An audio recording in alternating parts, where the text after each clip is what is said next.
नमस्ते। आप सभी से अनुरोध है, कृपया हमारे चैनल को सब्सक्राइब करें, वीडियो को लाइक भी अवश्य कर लें। तो आपने देखा कि संसद भवन के 1 किलोमीटर के दायरे में, 1 किलोमीटर की परिधि में कितना उपद्रव है। तो भीड़ जमा हुई, पहली बार भीड़ जमा हुई है। भीड़ जो है वो फिर संसद भवन की ओर चली, उसको जगह जगह पर रोका गया और रोके जाने के उपरांत वो वहाँ पर बैठ गई। वो आकाशवाणी के निकट भवन है, वहाँ पर बैठ गई। फिर इधर से कुछ आम आदमी पार्टी वाले वो भी पहुँच गए, उनकी मिजाज पुरसी में कह सकते हैं। और कुछ लोग जो है वो रेल भवन तक पहुँचने में सफल हो गए।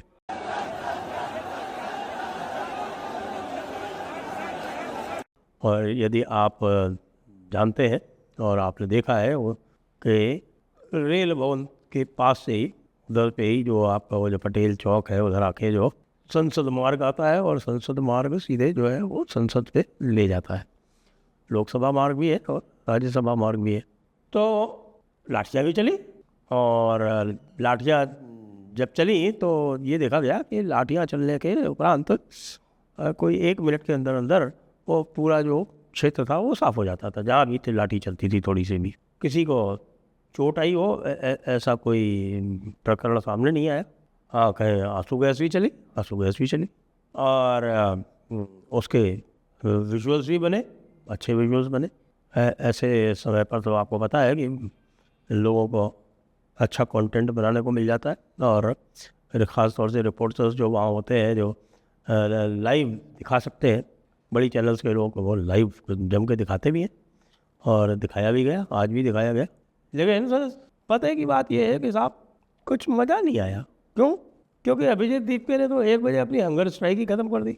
वो वैसे भी सवेरे से जो है वो बिल्कुल अपने स्टेज पे अलग से एक कोप भवन कह ले या कोई अलग से ही एक क्यूबिकल जैसा बना के वहाँ पे अलग से बैठा हुआ था।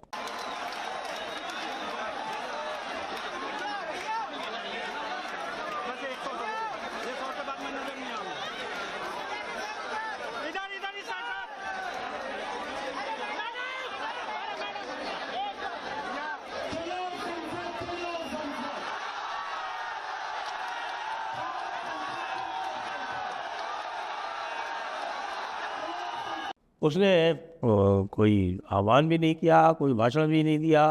1 बजे चुपचाप जो है उसने अपनी हंगर स्ट्राइक ख़त्म कर दी और ये डाल दिया। आपने देखा होगा कि उसने जो है सोशल मीडिया पे डाल दिया कि साहब की हंगर स्ट्राइक ख़त्म। फिर पता चला कि हमारे सोनम वांगचुक जी ने भी घोषणा कर दी कि उन्होंने भी हंगर स्ट्राइक ख़त्म कर दी है। हालांकि लोग तो 2 दिन से कह रहे कि साहब की तो हंगर स्ट्राइक ख़त्म ही हो गई। उन्होंने तो कंसेंट भी दे दी थी सारी अपनी, उनकी कंसेंट से ही सारी दवाइयाँ वगैरह और जितने भी आपके इंट्रावीनस इंजेक्शन्स या कुछ भी थे वो सारे वो लगे थे उनकी कंसेंट से। तो सब पूछेंगे कि भाई फिर ये जो सब हुआ इसका अर्थ क्या था? इतने दिन आपने इसको चलाया क्यों? आपने इसको यदि चलाया बिना परमिशन के, आप बैठे रहे वहाँ जंतर मंतर पे और लोगों ने कोई विशेष आपके ऊपर ध्यान भी नहीं दिया, खासतौर से प्रिंट मीडिया और जो नॉर्मल जो मेन स्ट्रीम मीडिया है उसने तो कतई ध्यान नहीं दिया।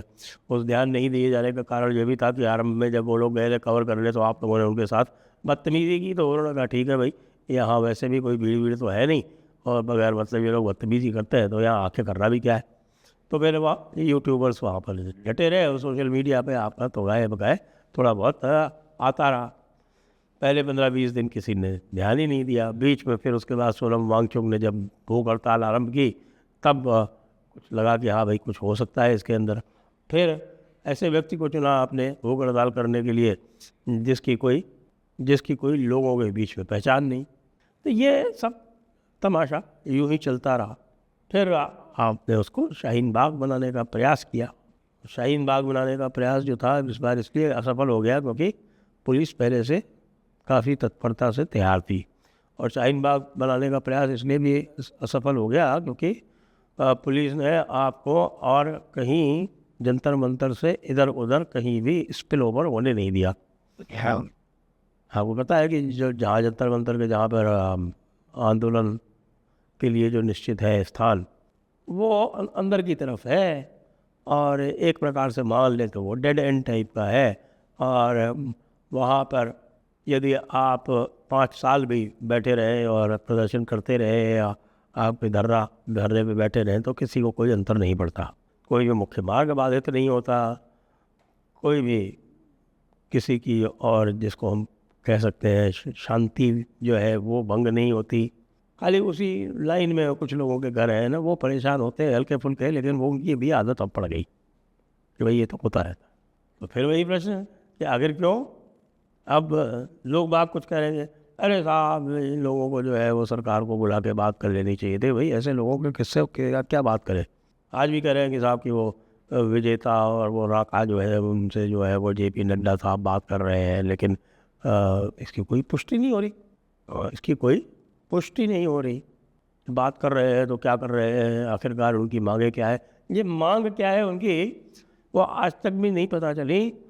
सबसे पहली बात, जब सोनम वांगचुक के हस्तलिखित कुछ कल एक जारी हुआ पैम्फलेट, तब पता चला कि साहब कि वो केवल ये चाहते हैं कि उनकी बात जो है वो पार्लियामेंट में जोर शोर से उठा दी जाए।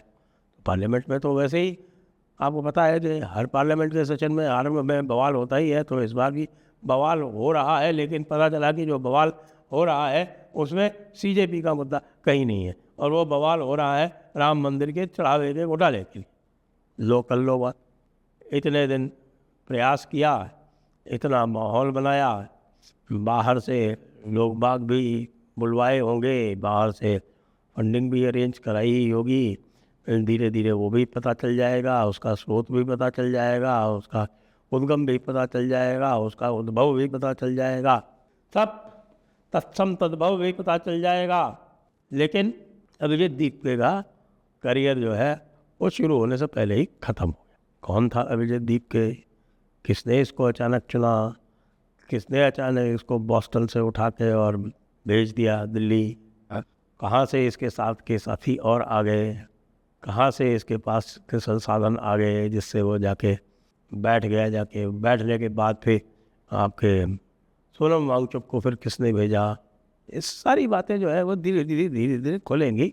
हालांकि अधिकतर लोगों का ये मानना है कि साहब ये पूरा का पूरा जो झगड़ा था वो नूरा कुश्ती थी, और केजरीवाल में और राहुल गांधी में जेन जी में अपनी पैठ बनाने की जो जुगत है उस प्रयास का एक अंग थी। क्योंकि राहुल गांधी ने सबसे पहले इसको उठा के और अपने जो छात्रों की गूंज टाइप का एक आंदोलन आरंभ किया, लेकिन बीच में वो 3 हफ्ते जो है वो गायब हो गए, जैसे कि उनकी आदत है। कोई काम शुरू करते हैं फिर बीच में गायब हो जाते हैं और छुट्टी चले जाते हैं। और छुट्टी कहाँ गए थे उसका कोई पता नहीं। अब उसके जो है कुछ सर्कुलेट हो रहे हैं फोटोग्राफ, उनकी सत्यता का हमें पता नहीं। उसको कुछ दिखाए जा रहे हैं, 3 बच्चे दिखाए जा रहे हैं कि साहब सबसे बड़ा और फिर लो छोटा, बीच में छोटी है, इस तरह के साथ ये सब जो है ये विंची परिवार है। तो जब वो आरंभ कर रहे थे उसी टाइम पे कि पैरेलल ये चालू हो गया, इसीलिए राहुल गांधी ने इसको कतई भाव नहीं दिया, बल्कि कांग्रेस ने इसको आरंभ में आपने देखा होगा कि कांग्रेस ने इसको बड़े बुरी तरह से इसकी आलोचना की। उनको लग रहा था कि उनका मुद्दा लेके ये उड़ना चाहते हैं, और एक बार फिर से जो केजरीवाल है वो वही नाटक करने जा रहा है जो उसने पहले किया था, और जिसके कारण इतनी हानि हुई कांग्रेस को, इतनी हानि हुई, आज भी हो रही है। जहाँ जहाँ आम आदमी पार्टी पहुँचती है वहाँ पर कांग्रेस गायब हो जाती है। पंजाब की सरकार बना ली उन्होंने, बताइए पंजाब में कहीं उनका नामो निशान नहीं था। गुजरात में उनको सरकार से इतनी दूर कर दिया कि अब वो सोच भी नहीं सकते कि साहब गुजरात में कुछ कर लेंगे। और भी स्थानों पर जहाँ भी जाएगी वहाँ पे कांग्रेस का ही वोट बैंक ध्वस्त करेगी। तो इस कारण से इसको कतई समर्थन दिया नहीं कांग्रेस। अब एक बार पवन खेड़ा लास्ट में पहुँच गए जब लगा कि साहब इसको कुछ ट्रैक्शन मिल रहा है, लेकिन आज की इवेंट्स के बाद में तो ऐसा लगता है कि भाई ये तो कुछ भी नहीं था, ये तो एक बुलबुला था। और ये बुलबुला था और वो बुलबुला फूट गया। हम तो कब से कह रहे थे, हमने तो ये भी कहा था कि आज जितना ट्रैक्शन मिला है इतना ट्रैक्शन भी नहीं मिलता यदि हफ्ते भर पहले यही लाठियाँ फटकार दी जाती। हफ्ते भर पहले यदि यही लाठियाँ फटकार दी जाती तो आज जो 2-4 हज़ार इकट्ठा हो गए, वो 2-4 हज़ार तो क्या उस टाइम पर 20-40 भी नहीं थे। लेकिन ये सरकारें जो है ये टाइमिंग में देखने में सदैव ये गलती करती है। लेकिन मेरा एक लॉ एंड ऑर्डर विषयों में सदैव से यह मत रहा है, जब मैं सर्विस में था तब भी यही कहता था और इन्हीं इसी पर अमल करता था कि भैया ऐसा है कि शुरू में लाठी चलाओगे तो 10 को लगेगी, ज़्यादा से ज़्यादा 10 को मारनी पड़ेगी लाठी। लेकिन अगर ज़्यादा देर कर दोगे तो हो सकता है कि यही 10 बढ़ के 100 हो जाए, 500 भी हो सकती है। तो आज यही स्थिति हो रही है। खैर कोई बात नहीं, देर आए दुरुस्त आए, और ठीक से दुरुस्त कर दिया गया। हमारे कॉकरोच जनता पार्टी को कॉकरोचेस की तरह उनके ऊपर हिट का इस्तेमाल हो गया है। अब ये वापस जो है आपको उठते हुए नहीं दिखेंगे। जय हिंद, जय भारत, वंदे मातरम।